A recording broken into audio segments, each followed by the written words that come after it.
Salut à tous, aujourd'hui lundi 16 décembre, il fait à peu près 7 degrés, il est 8h30 du matin. Je vais faire un petit tour aujourd'hui histoire de me remettre un peu en jambes. Ça va faire à peu près une semaine et demie que j'ai pas roulé, parce que voilà.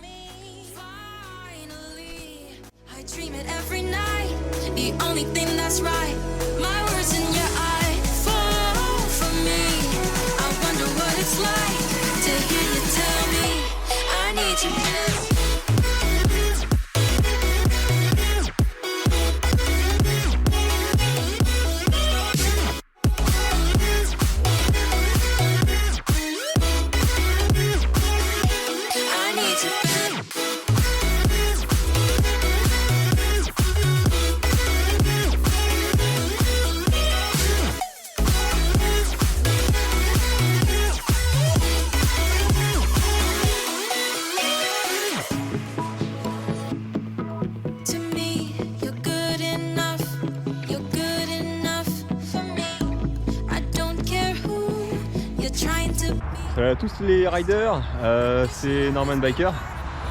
Bon, là on est lundi, c'est un petit peu frais mais franchement ça va, c'est un petit peu gras mais encore une fois c'est passable. Le temps, on va voir, on va espérer que ça se maintienne comme ça, il fait gris. Pour l'instant il pleut pas, la météo annonce un peu de flotte mais on va voir comment ça va se passer. Aujourd'hui, petit tour d'horizon de ma nouvelle monture. Pour ceux qui ont vu les vidéos précédentes, je roulais avant sur un 560S de chez Decathlon, un Rock Rider, et de juillet à décembre je lui ai mis 950 km dans la vue. Je me suis dit qu'il fallait que je passe sur quelque chose de plus sérieux. Du coup j'ai opté pour le XC100S après avoir vu quelques vidéos, bon, je me suis un peu renseigné par-ci par-là, et puis bon, ça reste un vélo qui était dans ma gamme de prix, donc vraiment niveau finition, je le trouve vraiment magnifique, la couleur, le cadre, tout est super beau. Après c'est une occasion que j'ai acheté, j'ai revendu mon vélo et du coup j'ai acheté celui-ci à Decathlon. Aujourd'hui je le teste d'origine, j'ai juste rajouté une tige de selle télescopique, et du coup là celui-ci c'est le modèle de l'année dernière, donc là j'ai encore l'ancien combo lock. Pour ceux qui connaissent, c'est le système de verrouillage en fait de la fourche et de l'amortisseur. Le système est vachement bien étudié, c'est pratique, c'est un peu la même chose que le combo shift chez RockShox pour ceux qui connaissent. Système de poignée tournante avec combo lock, avec pop lock.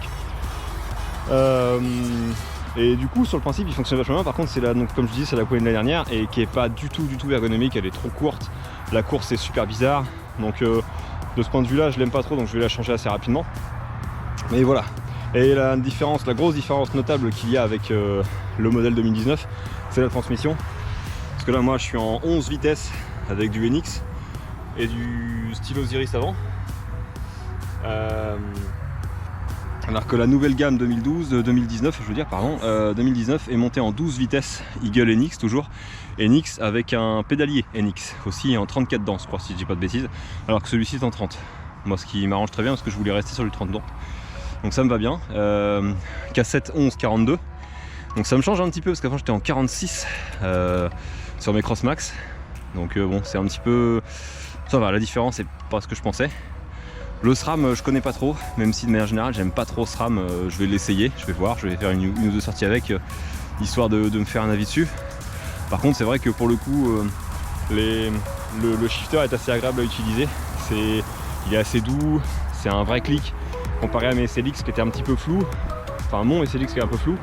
Là c'est vrai que je dois reconnaître que les vitesses sont vraiment agréables à passer, il n'y a pas de souci. Bon, point positif. Après point négatif, comme sur le 560 c'est les freins. Clairement les freins je les supporte pas, les Tektro c'est pour ceux qui connaissent, après moi j'aime pas du tout. Donc Tektro 180 avant, 160 arrière. Donc bon c'est pas... J'aime pas du tout l'ergonomie des poignets. C'est carré, c'est large, c'est long, c'est tout sauf pratique. Donc je pense que ce sera très vite remplacé par mes SLX, par mes Shimano qui sont à mon sens bien meilleurs en termes de préhension toujours. Enfin, en termes de freinage c'est à peu près la même chose. Après pour le reste c'est un vélo qui a donc 120 de débattement à l'avant, 120 de débattement à l'arrière, avec axe boost avant, axe boost arrière. Le boost je connais pas, enfin je ne connaissais pas avant de reprendre le vélo il y a 6 mois. Bon, je vais voir. Je connais pas du tout l'axe traversant, là je débute aujourd'hui parce que au final avant mon 560 était en axe QR, en axe rapide. Donc on va voir ce que ça vaut. C'est un vélo à la base qui en valait 1200, qu'aujourd'hui il en vaut 1300 équipé en 12 vitesses. Bon là il a très peu servi, il a tourné avec la Team Cycle Mondeville, si les Normands connaissent. Donc il est vraiment en très bon état, il est nickel, la transmission elle est nickel, donc bon j'ai rien à faire sur le vélo tout de suite. J'ai aussi un spare en 29 pouces qui sera monté plus tard pour voir un petit peu la différence que je vais avoir, la différence de feeling que je vais avoir avec le vélo en 29 et en 27. Sachant que le 27 plus ne m'intéresse pas, étant donné que je suis pas. Pour moi ça m'apporte rien en termes de largeur de pneus, moi je vois aucun intérêt. Donc voilà. Donc bah franchement, premier contact avec le vélo, là j'ai fait un petit tour dans le bois qui est ici. Un petit peu de montée tranquille, bon, pas de vraie descente, là je vais commencer ici, parce que là ici il y a un petit parcours de DH qui part ici. Enfin de DH, ça reste soft, hein. On est en Normandie, il faut pas l'oublier. Donc voilà, là je vais vraiment pouvoir un petit peu voir de quoi est capable le vélo. Pour l'instant tout ce que je ressens c'est que niveau suspension arrière notamment, donc on est en Manitou, donc là il est caché hein, mais c'est du Manitou à l'arrière, Manitou à l'avant. Bon, Manitou là tout de suite, au niveau réglage, par rapport au RockShox, je suis un peu sceptique. Je pense qu'il va falloir que je m'y fasse. Là je pense que je l'ai un peu trop gonflé, donc le réglage est un peu sec. Mais bon, voilà, pour l'instant je suis globalement là pour les quelques kilomètres que j'ai fait avec, je suis vachement étonné, agréablement surpris. Donc puis de toute façon ça me change par rapport à mon 560, déjà ne serait-ce que par rapport à la géométrie, parce que je gagne une biellette en triangle avant et je gagne une articulation en triangle arrière. Donc en fait déjà au niveau rendement, je vais forcément y gagner par rapport au 560 qui était un monopivot direct. Et là clairement il y a des moments en côte quand je bloquais pas les suspensions sur une montée un peu cassante, je bloquais pas les suspensions et là franchement ça m'arrivait d'avoir les jambes qui disaient arrête-toi bonhomme, calme-toi. Donc non, vraiment là pour l'instant avec les quelques kilomètres que j'ai fait, vraiment surpris. Les 3 positions avant-arrière de suspension, à savoir bloqué, débloqué ou intermédiaire. Donc intermédiaire c'est pour les phases de pédalage, justement les phases de montée en pédalage. Je vais voir, là pour l'instant je l'ai testé rapidement, c'est assez convaincant, je dois avouer, c'est plutôt pas mal. Maintenant c'est à voir sur le long terme ce que ça va donner. Mais voilà, donc là pour l'instant je suis vraiment agréablement surpris. Et puis j'espère pouvoir lui mettre autant de kilomètres que j'en ai mis au 560 et puis on va voir ce que ça fait hein. Donc écoutez, suivez-moi et puis je vais donner mon avis en live hein. Allez, c'est parti la rider. On va se lancer, on va faire un petit set de descente, voir un peu de quoi il est capable. Et puis voilà, au moins parce que c'est vrai que j'ai eu beaucoup de mal à trouver des informations sur le vélo de manière générale. On trouve des infos sur le site de Decathlon, mais des vrais tests. J'ai eu la chance de voir celui de Fred de VTT XEC, un Normand comme moi. D'ailleurs petit coucou à toi. Et du coup qui a aussi ce vélo et puis qui a pu me donner son avis hein. Donc au moins ça m'a un petit peu conforté et décidé dans mon choix. Donc écoutez, vous allez l'essayer avec moi et puis on va voir ce que ça vaut hein. Allez hop, on est parti.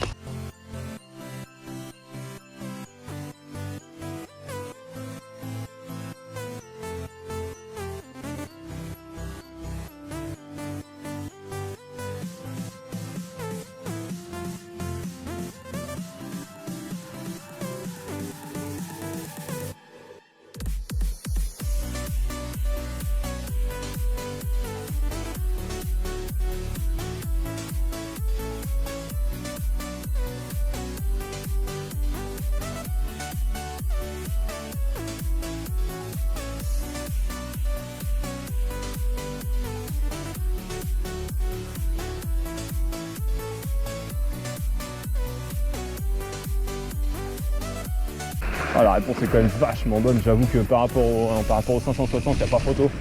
La rigidité des roues elle fait tout. La suspension est plutôt pas mal. Bien que là je pense que je vais mal régler parce qu'elle est un peu raide. Un petit peu rêche à l'avant et à l'arrière. Donc il va falloir que je baisse un peu la pression. Mais j'ai de la relance, le vélo est vachement confortable. Franchement j'avoue que Le coup des jantes là, j'y croyais pas trop, mais sincèrement, je sens la différence. Je la sens, c'est phénoménal. Je sens que le vélo est très très rigide, mais bon, il a encore de la souplesse, ça se sent. Franchement, c'est bluffant. Je suis vraiment bluffé.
Hop, bon voilà, où est-ce qu'on en est là? 14 km, il est 10h15. Franchement, je suis très satisfait du vélo. Le comportement, il est rigide, il est super agréable, il est assez léger, il est dynamique en montée. Le rendement est génial. Je trouve que la transmission, j'ai un petit réglage à faire parce que la butée haute est pas bonne. Du coup, au final, je tourne avec 10 vitesses plus que 11. Mais non, franchement, il est génial. Niveau rigidité, ce qui m'apporte en gain de confort, c'est assez phénoménal. Bon, faut que j'affine encore les suspensions avant-arrière. Je trouve que là, il est un peu dur. Mais non, vraiment, son comportement global, il est génial. J'ai 2-3 petites améliorations à faire. Bon, les freins, ça c'est sûr. Les Tektro, ils vont dégager, c'est sûr et certain. La tige de selle, je vais sûrement en passer une avec câble interne, puisqu'il est prévu pour. Et puis là, le trou pour passer le câble interne. Le combo lock, au final, j'arrive assez bien à me faire à celle-ci. Donc je pense que ça va rester comme ça pour le moment. Les freins, bon ça je te disais, hein, les freins vont sauter, ça c'est sûr et certain. Et au final je suis agréablement surpris de la transmission. Sincèrement, SRAM, ça faisait des décennies que j'avais pas roulé avec du SRAM. Et au final le NX se défend pas trop mal. Le clic est plutôt sympa. La transmission elle est assez fluide malgré tout. Bon, je pense qu'il y a une question de réglage parce que bon, là elle est assez fluide mais elle accroche encore un petit peu, donc je pense que je peux peaufiner les réglages. Le pédalier il est rigide, il est nickel, franchement les 30 dents Eagle c'est au poil. Les jantes, ouais, vraiment le boost, les axes traversants je ne connaissais pas, enfin je connaissais pas avant d'acheter mes Crossmax. Mais franchement là pour le coup je comprends vraiment pourquoi on commence à mettre des axes traversants sur les roues, parce que là on a vraiment une vraie rigidité. On sent que la roue elle est accrochée au cadre, qu'il n'y a pas de possibilité de mouvement, et ça franchement c'est génial, il n'y a pas de déformation de l'axe, et là on booste encore moins. Donc non, sincèrement, que ce soit à l'avant ou à l'arrière, non, je suis vraiment convaincu par les axes traversants. Je pense que maintenant j'aurais du mal à revenir en arrière. Après globalement, voilà, mon avis c'est que c'est un vélo qui est très compétitif pour un prix de 1300 €. Je suis pas pro Décathlon, au contraire, avant je roulais sur un Lapierre. Et non, sincèrement, franchement, pour le prix d'un vélo comme celui-ci, il n'y a pas photo. Franchement, au niveau équipement, au niveau qualité, niveau cadre garantie à vie, enfin bref, il n'y a pas photo. On est vraiment sur du très bon. Donc voilà, après c'est mon avis personnel. Après mettez-moi les vôtres en avis en dessous, hein. N'hésitez pas à commenter, dites-moi ce que vous en pensez, si vous l'avez vu, si vous l'avez essayé, que vous ne l'avez pas aimé, enfin bref, donnez-moi un peu votre avis. Là il est monté en 27,5, plus tard je pense que je le montrerai en 29. Mais voilà, moi je trouve que c'est vraiment un excellent rapport qualité-prix. Et bah voilà, Donc là je vais continuer ma sortie et puis je vais vous donner mon avis final en rentrant et puis voilà, on en discutera en commentaire. Allez hop, c'est reparti.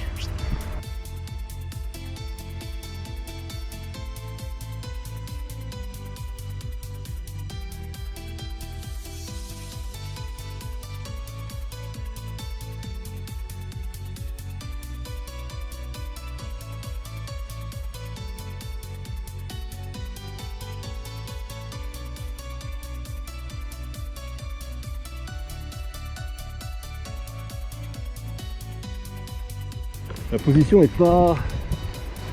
c'est pas ce que je préfère forcément, mais bon là en même temps je suis typé sur un cross-country, hein, donc centre plat, potence longue, position allongée, maximum rendement, c'est voilà, c'est le jeu, hein, c'est un cross-country. Maintenant, je vais le modifier de sorte à ce que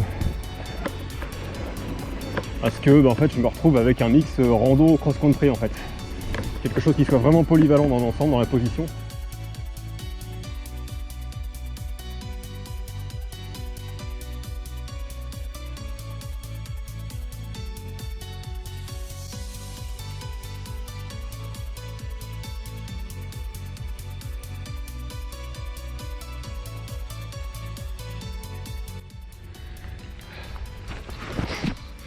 Bon, ben voilà.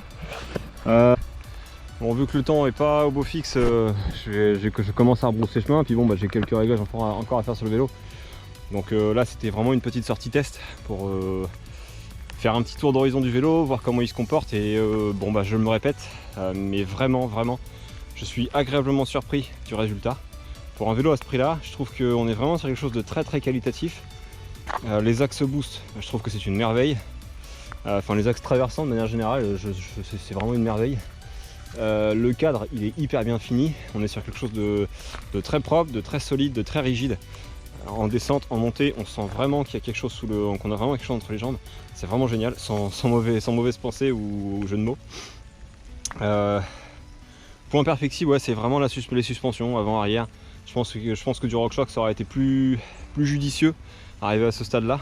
Parce que bon, Manitou il se débrouille si vous voulez, mais ça, je trouve que ça manque un petit peu. Bon là encore une fois, le réglage il faut que je le peaufine. Là je suis pas sur quelque chose de... Je pense que je les ai trop gonflés donc je suis un peu rigide. Mais voilà, je trouve que du RockShox à ce niveau-là aurait été plus judicieux dans le sens où Manitou c'est très bien, il n'y a pas de doute, hein, ça fonctionne très bien, mais je trouve qu'au niveau ressenti on est sur quelque chose de beaucoup moins soft que sur du RockShox. Après c'est sûr qu'on est sur un vélo typé cross-country, donc on sait pas quelque chose qui est orienté hyper confort et tout ce qu'on veut, mais voilà, je trouve quelque chose d'entre-deux, peut-être pas un X-Fusion, enfin pas un X-Fusion mais un RockShox ça aurait été vraiment bien, peut-être un Monarch, un RT pourquoi pas, au spec Decathlon, hein, ça y a pas de souci, mais je trouve que voilà, le choix des Manitou c'est pas... voilà, c'était pas forcément le meilleur. Après ça fonctionne très bien, le combo lock est excellent, la position intermédiaire franchement c'est génial. L'atout 180-160 en frein, c'est vraiment une très bonne idée. Je trouve que pour un vélo de cette catégorie là c'est très bien. C'est ce que j'avais en dernière monte sur mon 560, hein, parce que je trouve ça vraiment pratique, surtout quand on dépasse les 75 kg, 70-75 kg. Je pense que c'est quand même un peu sympa d'avoir du répondant à l'avant. Le triangle arrière avec ses rotules et la bilette, franchement je suis convaincu. Ça m'était arrivé de prendre des côtes avec sans bloquer la suspension, sans la mettre en intermédiaire, et franchement elle me coupe carrément pas les pattes comparé au 560. La transmission, encore une fois, je suis vraiment agréablement surpris. Alors là, quand je vois ce que j'ai en NX en 11, je pense que la NX en 12 doit vraiment être sympa. Je trouve que les gâchettes sont assez agréables à utiliser. Ça manque un peu de grip, donc je vais sûrement mettre un petit peu de scotch, d'antidérapant pour gagner un petit peu en grip sur les manettes, mais vraiment non, le ressenti il est bon, le clic il est agréable, le répondant du dérailleur il est net. Non, franchement, niveau transmission, je suis vraiment agréablement surpris. Voilà, je suis désolé. Shimano, pour l'instant, je vais le laisser au garage.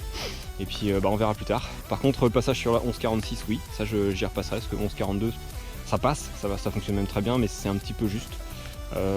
Voilà. Après, je suis en 30 à l'avant, donc au final, j'ai un développement assez correct. Surtout, j'ai mes petites jambes. Donc, non, franchement, je suis vraiment très content de mon achat. Pour ceux qui sont intéressés, je vous invite à aller voir, je mettrai le lien du vélo. Alors moi c'est le 11 vitesses, encore une fois c'est celui de l'année dernière, le 2018. Mais moi je vais vous mettre le lien du 2019, donc en lien dans la vidéo. 2019, lui il a donc du 12 vitesses à l'arrière, il a toujours le switch and ride, il a un pédalier SRAM NX en 34 je crois si je dis pas de bêtises, et le nouveau système combo lock. Donc voilà, on est sur un produit qui est un peu plus évolué que celui-ci, plus au goût du jour, surtout en termes de transmission. Donc voilà, moi je le recommande vraiment, le cadre est super sympa, il est joueur, surtout en 27,5. Après j'aurai l'occasion de vous faire une vidéo avec le 29, avec les roues en 29 pour comparer, pour voir un petit peu ce que ça chante avec le 29, parce que je n'ai jamais roulé en 29, déjà 27,5 ça fait que 6 mois que je roule avec. Donc du coup je découvre un petit peu le 27,5 et le confort du 27,5, donc du coup là, le 29 on va voir un petit peu ce que ça fait. Mais franchement je suis vraiment agréablement surpris et je vous le recommande sincèrement. Si vous n'avez pas un gros budget et que vous avez une bonne occasion à côté de chez vous, franchement je vous encourage à le prendre. Et si vous avez les moyens d'aller en magasin, allez-y, faites-vous plaisir, le cadre est garanti à vie, vous avez 2 ans de garantie sur les pièces. Vous avez la révision gratuite au bout des 6 mois si vous ne maîtrisez pas l'entretien. Franchement, pour le prix, moi je trouve ça très compétitif. Et bon, voilà. Donc sachant que pour ceux que ça intéresse, le XC100, à savoir, sauf erreur de ma part, il n'apparaîtra plus dans la gamme 2020. Donc à mon avis, dans les mois à venir, il va commencer à baisser. Donc surveillez-les. Je pense que quand les stocks vont commencer à diminuer, Decathlon va bien drastiquement baisser le prix. Enfin drastiquement, je pense qu'il va perdre 100 ou 200 euros. Mais voilà, 100 ou 200 euros sur un vélo comme ça, je pense que ça vaut vraiment le coup. Donc voilà, moi c'est mon avis. Après dites-moi, donnez-moi le vôtre en commentaire. Et puis comme ça au moins on verra si tout le monde partage mon sentiment. Et puis si des gens ont des ressentiments à propos de ce vélo, au contraire, n'hésitez pas à le dire. Il faut qu'on... Il y a tout, il faut tout pour faire un monde. Il y a des gens qui aiment, des gens qui n'aiment pas. C'est du Decathlon, c'est pas du Lepiat, du Giant ou autre. Donc évidemment, il y aura forcément des réacts, je peux comprendre. Mais voilà, faut prendre ce vélo pour ce qu'il est. C'est-à-dire un très bon vélo de cross-country, mais pour moi c'est pas un vélo de compète. Ça reste, moi je suis ferme. Pour ce prix-là, on n'a pas un vélo de compétition. C'est un vélo qui est fait pour débuter le cross-country, pour se faire plaisir, pour s'initier un petit peu à la pratique. Éventuellement faire comme moi de la rando, parce que moi clairement ce que je fais c'est de la rando plus que du cross-country. Je fais pas de chrono, ça m'intéresse pas plus que ça. Ce que je voulais c'était une géométrie qui soit adaptée et qui dure dans le temps. Mais je fais pas de cross-country plus que ça. Donc voilà. Mais dans l'idée, je pense que c'est un vélo qui est assez polyvalent, qui est très bien pour s'initier au cross-country, qui fonctionne très bien, qui a un excellent rapport qualité-prix. Et voilà. Donc écoutez, si ça vous a plu, lâchez un petit pouce. Et puis on se reverra sur les prochaines vidéos. Donc moi je vous souhaite une bonne journée pluvieuse. Et puis à la prochaine. Tchuss les gars.